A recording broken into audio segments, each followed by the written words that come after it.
mengikuti Ghost to Campus dan kita ada di Al-Azhar Indonesia.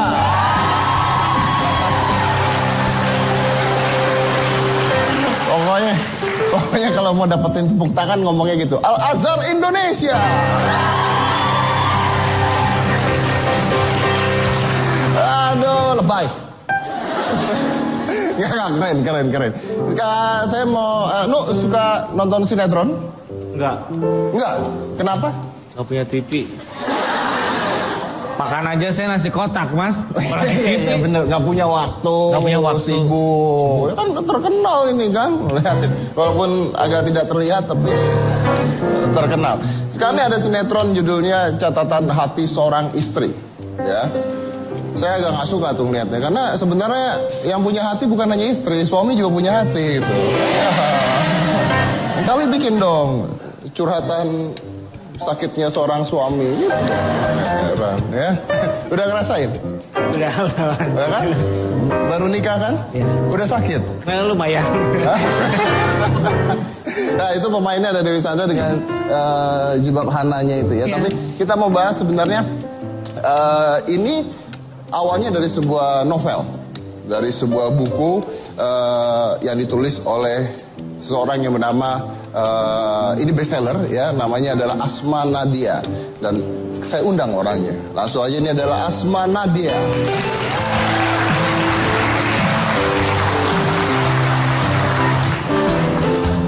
Silahkan.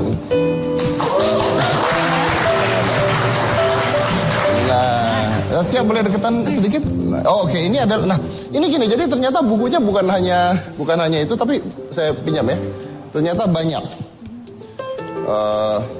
salon kepribadian, pesantren impian, Sakinah bersamamu, The Jilbab Travel, national bestseller, dan insya Allah akan difilmkan, Mas. Akan difilmkan. Dan ada apa? Judulnya apa? Assalamualaikum Beijing yang akan difilmkan. Assalamualaikum Beijing. Emang orang Beijing ngerti assalamualaikum? Saya dapat salam loh waktu saya di sana. Itu benar-benar ada orang di Beijing yang menyapa saya dan melihat saya pakai jilbab. Jadi dia mengucapkan assalamualaikum. Luar biasa. Tapi memang assalamualaikum itu bukan artinya Islam atau Muslim, itu sapaan kan ya, benar-benar sapaan yang sebenarnya semua orang boleh mengucapkan juga. Jadi kan? Semacam salam selamat. Salam selamat ya. Oke, baik. Dan emak ingin naik haji juga karya Anda. Jadi yang difilmkan sebelumnya emak ingin naik haji. Emak ingin naik haji. Lalu ada rumah tanpa jendela. Rumah tanpa jendela. Iya. Anda kreatif sekali ya, rumah tanpa jendela. Kebetulan nggak masak, Mas, jadi bisanya nulis. Oh, nggak masak jadi bisanya nulis. Oke. Nah, kenapa nggak bikin curhatan hati seorang suami? Kita sedang susun, jadi kami juga mendengar aspirasinya. Oh iya, boleh. Nanti habis ini lanjut ya. Kita akan bikin. Saya udah nulis segini curhatan hati saya. Jadi insya Allah nanti yang berikutnya kita akan hadirkan catatan hati seorang suami. Saya diundang. Boleh, siap. Tulis terima kasih terhadap Deddy Corbuzier gitu. Satu buku sendiri kali itu ya? Satu buku sendiri saya. Di sini berantem lagi saya. Oke. Tapi isinya... Emang udah jadi suami lagi? Belum. Ini kan curhatan hati seorang mantan suami. Kenapa sih emang? Kirain udah jadi suami lagi, kita gak ada yang tahu kan? Ya benar, kalau gitu jangan saya, ke suaminya dia aja kayaknya juga banyak curhatannya kan. Tapi inti ceritanya apa sih catatan hati seorang istri itu? Jadi saya yakin, sebetulnya gini, saya suka dapat curhat. Dapat curhat dulu dari teman, kemudian setelah menulis banyak pembaca, karena kebetulan sekarang suka nulis tema-tema rumah tangga. Jadi catatan hati itu ada sekitar 6 buku. 6 buku. Dan benang merahnya adalah semua pengalaman nyata. Jadi Hana itu nyata. Jangan tanya sama saya ada di mana, tapi Hana itu nyata. Hana itu nyata. Karin itu nyata. Mudah-mudahan bukan. Karin itu nyata. Jadi saya mendapatkan curhat-curhat dan alhamdulillah saya termasuk sebagai istri yang saya merasa sangat beruntung karena saya punya suami yang baik ya. Suami saya bukan Mas Bram, tolong di-clearkan ya. Karena anak-anak saya protes, "Ma tolong dong Ma, kalau nanti di wawancara TV bilang bahwa ayah tuh bukan Mas Bram," katanya. Oke. Lalu pas saya lihat saya pikir kenyataan bahwa saya bahagia, alhamdulillah. Saya pikir nggak banyak suami yang mengizinkan istrinya solo traveling ke berbagai negara gitu ya, untuk menunjukkan bahwa jilbab itu bukan pembatas mimpi gitu. Dan kenyataan bahwa saya bahagia tidak berarti saya menutup mata akan begitu banyak luka sebetulnya yang disandang oleh perempuan kita. Jadi itu semacam upaya berbagi yang dengan itu saya berharap mudah-mudahan kalau yang baca suaminya baik, cuma kurang-kurang romantis, minimal jadi bisa bersyukur. Kemudian kalau misalnya yang baca dan dia menyandang luka yang sama seperti Hana misalnya, mudah-mudahan jadi terkuatkan dan tahu bahwa dia nggak sendiri. Oh, bahwa banyak yang mengalami hal yang sama. Kalau yang baca istri yang nggak benar gimana? Nah, itu yang menariknya. Semenjak catatan hati seorang istri, ini para Hello Kitty itu menghubungi saya. Julukannya si Karin itu, jadi nama samarannya di handphone Mas Bram kan Hello Kitty. Oh, Hello Kitty. Jadi banyak Hello Kitty ini yang menghubungi saya, kemudian bilang, Mbak Asma, saya juga nonton ini sama, ya itu sama selingkuhannya yang punya istri ini, dan mereka jadi diskusi gitu. Gimana ya? Iya kita istrinya? Salah. Enggak, jadi sama si suami, yang suami itu jadi selingkuhannya si suami itu sama si suaminya. Selingkuhan suami sama suaminya. Jadi maksudnya di rumah tangga ada suami selingkuh, nah dia nonton sama si Hello Kitty-nya ini. Nah, jadi mereka diskusi gitu ya, terus supaya ya tahu bahwa enggak sih, sejauh ini banyak yang ya tahu kita salah gitu, terus gimana ya gitu. Terus ada yang minta nasihat, ada yang minta, Mbak tolong dikuatkan dong Mbak, saya mungkin Hello Kitty tapi saya tidak sejahat Hello Kitty yang di CHSI itu. Bisa nggak Mbak juga bikin buku tentang catatan hati para Hello Kitty? karena tapi karena benar. Maksudnya saya bukan membela siapapun ya, tapi maksudnya tidak semua mungkin Hello Kitty itu salah juga, karena mungkin ada yang istrinya tidak benar kan, siapa tahu gitu kan, curhatan tapi hati. Sebentar, tapi kalau menurut saya tidak ada kekurangan pasangan. Suami tidak sempurna, istri pun tidak sempurna, tapi tidak ada kekurangan pasangan yang pantas dibalas dengan sebuah perselingkuhan. Setuju. Itu Hello Kitty kan perempuan. Ya, kalau wanita selingkuh dengan prianya apa dong? Kemarin katanya Mas Hilman kita sebut kemarin Hello Panda ya. Hello Panda. Oke. Tapi suksesnya buku ini sampai punya Facebook khusus untuk curhat. Saya bikin Mas, soalnya saya punya email khusus untuk menampung curhat-curhat para istri sebetulnya. Tapi setelah catatan hati ini kok nggak kepegang ya. Saya coba mengerjakan sehari 10 pun tidak cukup gitu. Jadi akhirnya saya bikin grup di Facebook catatan hati seorang istri, bukan untuk merumpiin sinetronnya, meskipun itu juga terjadi, tapi supaya kalau saya belum sempat menguatkan, mudah-mudahan bunda-bunda yang lain di tanah air sesama istri bisa saling menguatkan. Mereka jadi, yang punya masalah. Sebenarnya ini pun kalau orang lihat, orang baca bisa orang yang melakukan kesalahan bisa berhenti gitu ya maksudnya. Mudah-mudahan. Bisa ngaca dan subhanallah Mas Dedi, saya dapat testimoni dari buku itu, tidak hanya 1-2 pasangan yang bilang, Mbak Asma saya nggak pernah ketemu Mbak Asma, saya cuma berjumpa lewat buku, tapi alhamdulillah lewat buku catatan hati seorang istri dan serinya rumah tangga yang hampir cerai, hampir kandas bisa terselamatkan. Alhamdulillah. Oke, luar biasa. Ingat adik-adik sekalian, kesalahan itu jangan diteruskan, tapi dirahasiakan. Jangan didengerin saya ngomong ya. Oke, bercanda. Tapi saya mau membahas tentang Mbak sendiri. Saya dengar dari riset saya bahwa Anda itu berasal dari keluarga yang tidak mampu. Betul. Tinggal di rel kereta. Di samping rel kereta api. Ya, dari rel keretanya Mas. Ditabrak sama kereta, ya benar. Di samping Jadi ada rel kereta. rumah petak di samping rel kereta api di daerah Gunung Sahari. Di daerah Gunung Sahari. Jadi saya gadis kecil dari pinggir rel kereta api. Oh, gadis kecil dari pinggir rel kereta api. Dan Anda juga tidak lulus kuliah? Saya ini, Mas Dedi, harus diluruskan nih. Saya penyakitan, jadi jantung, paru-paru, gegar otak. Saya punya tumor ada 5. Apa? Jantung, paru-paru, gegar otak. Saya punya tumor ada 5, dioperasi sekarang masih ada 3 lagi. Nah tapi meskipun saya gegar otak, sebelum gegar otak saya ranking 2 di SD, kelas 1. Setelah gagal otak saya ranking 1. Dan saya terus ranking 1 sampai SMA lulus, saya pelajar terbaik. Karena saya gagal dapat, otak itu? Enggak sih, jangan sampai gagal otak. Tapi alhamdulillah, maksudnya kan resikonya bisa macam-macam. Gagal otak kenapa jatuh? Kebentur besi tempat tidur, Mas. Besinya tuh petak gitu. Kebentur besi tempat tidur? Nggak elit banget ya. Iya, gitu. Jadi petak gitu, saya mimpi diuber-uber setan, saya tarik lah bantal nih Zaskia. Tarik bantal, mau nutup mata, tapi ternyata zaman dulu kan yang yang persegi itu, kebentur. Iya, saya di dokter gagal otak. Saya berobat lebih dari 10 tahun waktu itu. Dan kalau pusingnya itu kambuh itu benar-benar rasanya pengen benturin kepala ke dinding. Cuma kan zolim. Sekarang saya coba alternatif. Tapi dari situ waktu saya dapat kuliah itu tanpa tes. Jadi saya dapat berapa tawaran waktu itu saya Kenapa masuk tidak di IPB. Saya mundur di tahun kedua. Karena? Jadi bukan drop out karena saran dokter waktu itu. Oh, jadi kondisinya parah. Terus dokter bilang baiknya mundur. Kemudian saya coba belajar bahasa. Nah, Anda punya penyakit tadi gegar otak, jantung kenapa? Nggak tahu ya, waktu kecil itu dibilangnya pokoknya jantung sama paru-paru bermasalah. Bahkan gigi saya, Mas Dedi.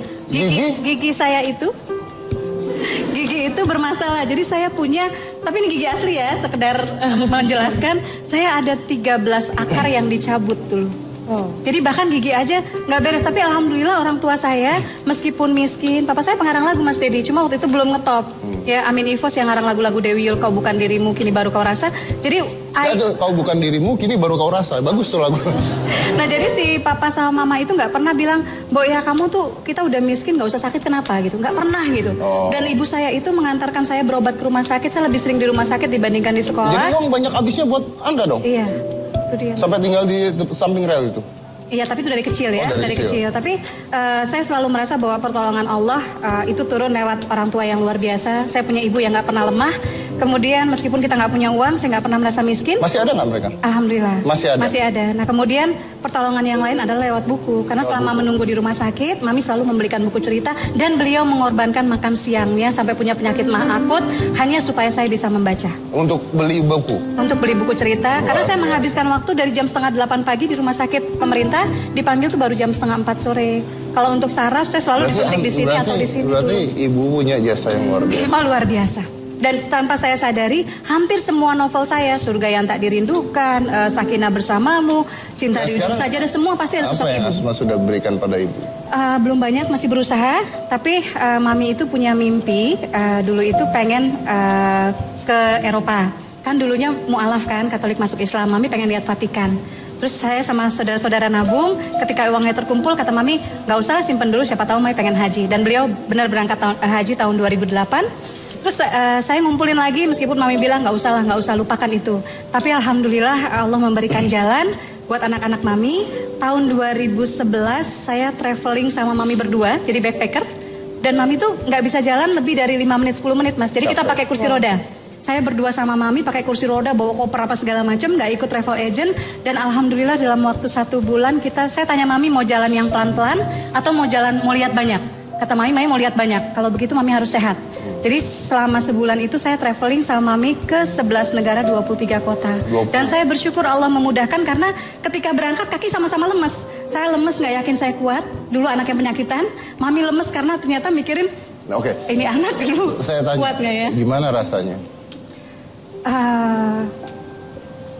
Saya selalu merasa bahwa adalah kemudahan kalau kita bisa membahagiakan, melunasi mimpi orang tua. Dan itu jadi pesan yang lain bahwa kita melunasi mimpi sendiri tapi kalau bisa melunasi mimpi orang tua. Saya tahu Anda sudah punya anak juga ya. Iya. Tapi ada ibu, tetap ada ibu. Ibu nonton nggak kira-kira? Insya Allah nonton. Boleh nggak saya dengar kata-kata sedikit untuk ibu? Nangis nih. Mami, terima kasih untuk semua cinta, terima kasih untuk semua sayang, terima kasih untuk semua sabar. Mohon doa Mami, mudah-mudahan Rani, panggilan kecil, dan Evi sama Aaron, insya Allah bisa terus membahagiakan Mami dan Papa. I love you, Mam.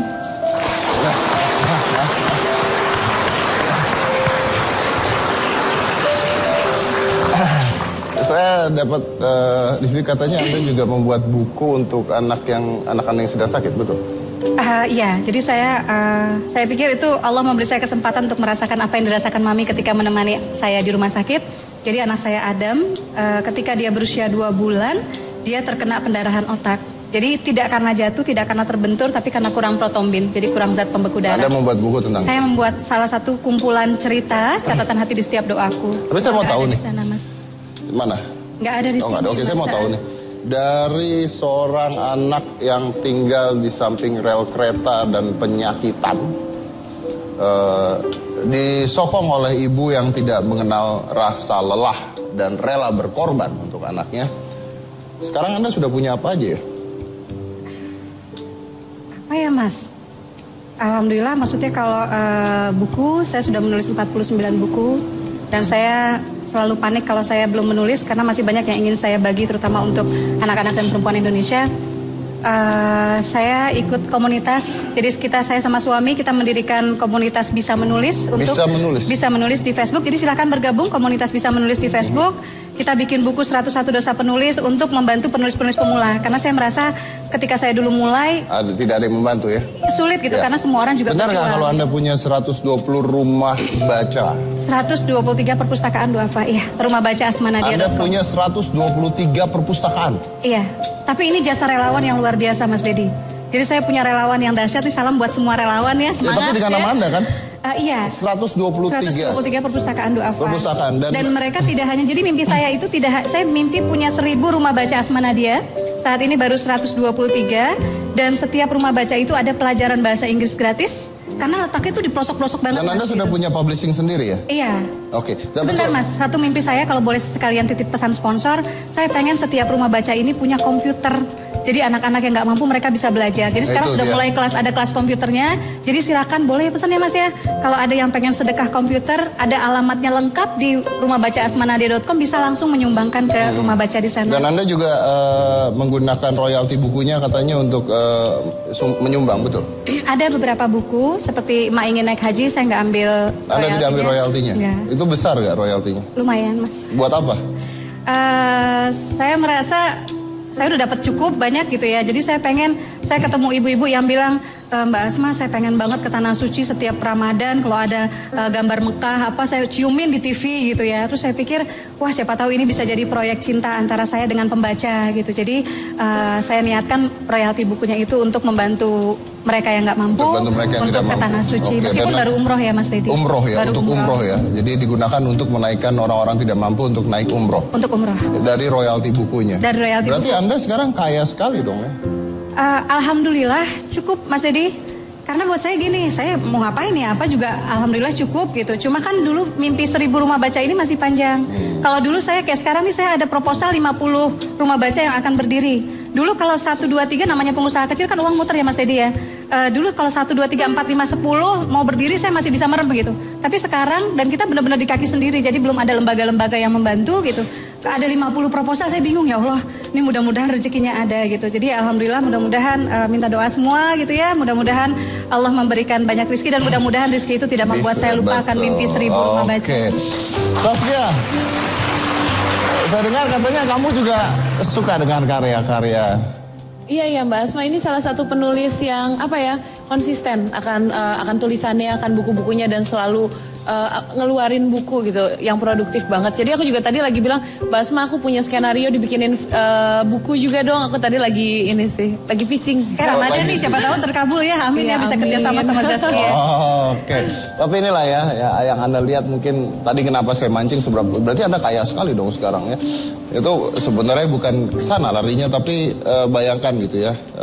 Ini kan sebuah usaha yang luar biasa dari seorang anak di pinggir rel kereta yang penyakitan, tidak lulus sekolah, tapi karya-karyanya bisa seperti ini sekarang.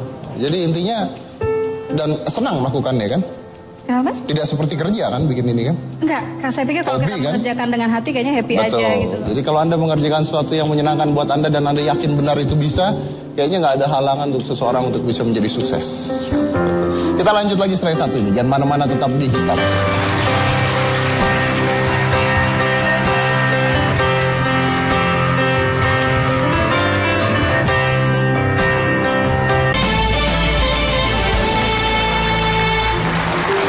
Ya, kita masih di Hitam Putih, Goes to Campus di Al-Azhar Indonesia.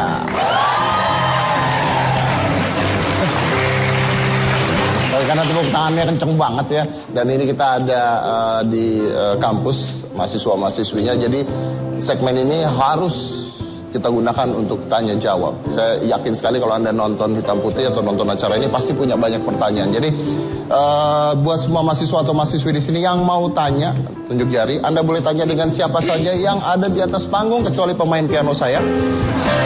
Pertanyaannya apa saja yang bersangkutan atau apa saja yang Anda ingin tahu. Jadi silakan tunjuk jari. Siapa yang tuh satu-satu silakan, mikrofonnya dikasih. Udah megang mikrofon. Ya, namanya siapa? Assalamualaikum warahmatullahi wabarakatuh. Waalaikumsalam. Nama saya Dewi. Saya mau tanya sama Mbak Asma. Mbak Asma. Ya, saya punya 2 pertanyaan. Yang pertama, selain orang tua, adakah seseorang yang membuat Mbak ini lebih bersemangat, yang membuat Mbak bangkit dari keadaan yang sebelumnya, yang tinggal di rel kereta ataupun yang mempunyai banyak penyakit begitu ya? Terus yang kedua, bagaimana caranya memulai untuk belajar menulis? Apakah ikut pelatihan atau belajar secara otodidak? Terima kasih. Baik, silakan Mbak Asma. Kalau tokoh, saya punya kakak yang luar biasa, dekat-dekat rumah aja berarti ya. Jadi waktu kami kecil itu cuma pakai sendal jepit, saya ingat banget kita ke toko buku besar, terus cuma nggak berani masuk karena takut terlalu lusuh gitu untuk masuk. Jadi cuma mandangin aja gitu. Terus kakak saya bilang gini, kita selisih 2 tahun, namanya Mbak Helvi. Dia bilang gini, Dek, suatu ketika kita tidak hanya akan membeli buku-buku yang di dalam itu, kita akan bikin buku-buku yang di dalam itu. Wow. Dan dia mendahului sebagai penulis ya, Mbak Helvi Tiana Rosa. Beliau juga sastrawan, penulis kebanggaan tanah air, dan kami saling mensupport untuk itu. Tapi yang lainnya saya juga merasa bahwa saya punya banyak ruang, alhamdulillah, karena saya punya suami yang luar biasa, Mas Dedi gitu. Jadi suami saya itu lebih milih istrinya nulis dibandingkan masak. Jadi saya pernah masak, itu lagi hamil ya, pengen makan masakan sendiri. Saya telepon ibu mertua, cuma bikin sayur asem sama empal.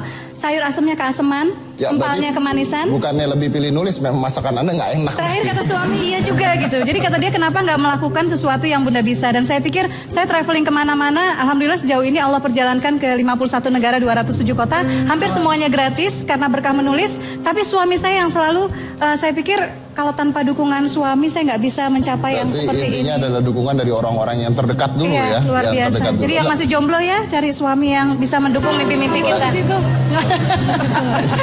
Tadi udah. Jangan cuma gini doang. Tadi udah minta nomor telepon kok. Udah, ya telepon salah sambung tapi berusaha. Terus yang kedua tadi, bagaimana cara mulai menulis buku? Mungkin ada pelatihannya? Saya bikin Asma Nadia Writing Workshop. Sekarang juga udah mulai bikin privat, tapi memang terbatas. Salah satunya ini yang privat sekarang, Ica Subandono sama Dude. Itu couples, mereka pengen belajar nulis ya, doakan ya.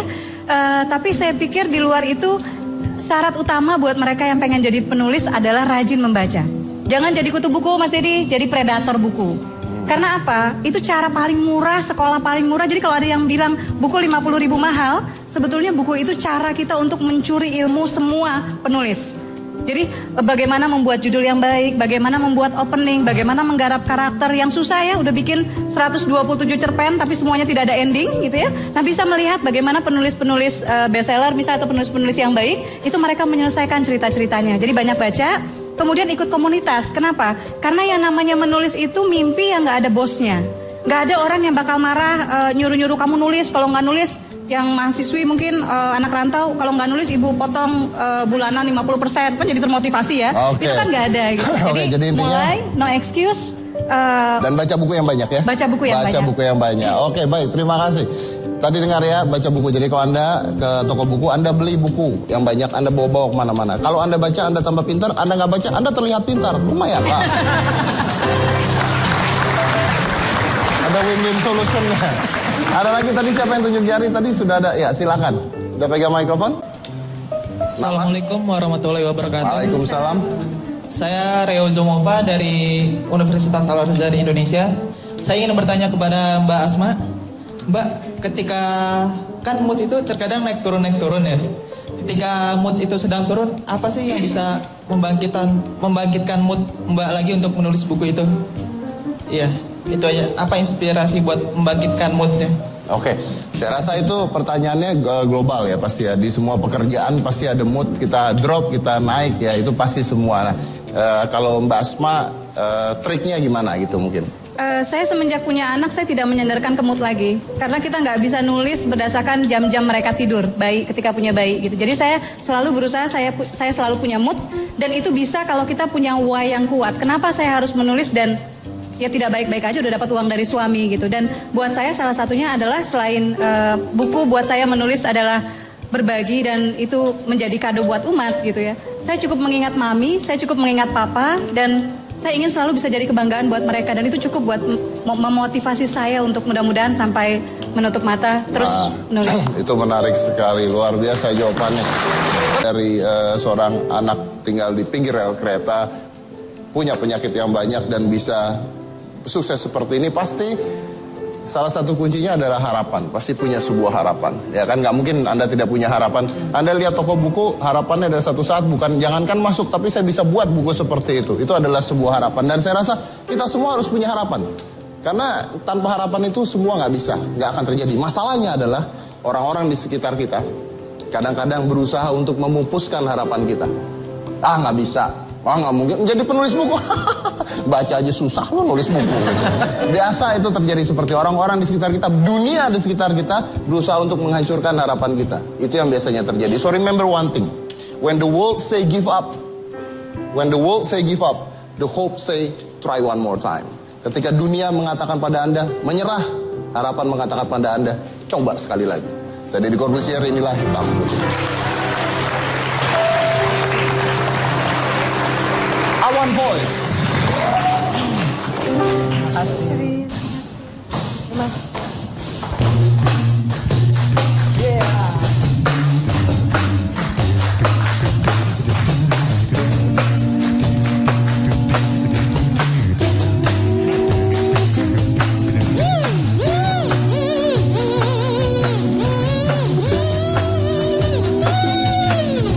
Apabila kamu mau makan, Bismillah, Bismillah. Apabila kamu mau minum, Bismillah, Bismillah. Apabila kamu mau pergi, Bismillah, Bismillah. Apabila kamu mau pulang, Bismillah, Bismillah. Jangan lupa awali harimu dengan membaca Bismillahirrohmanirrohim, dengan menyebut nama Allah yang Maha Pengasih lagi Maha Penyayang. Bismillah, Bismillah, Bismillah, Bismillah, Bismillah, Bismillah, Bismillah, Bismillah. Apabila kamu mau makan, Bismillah, Bismillah. Apabila kamu mau minum, bacanya apa? Bismillah. Apabila kamu mau pergi, Bismillah, Bismillah. Apabila kamu mau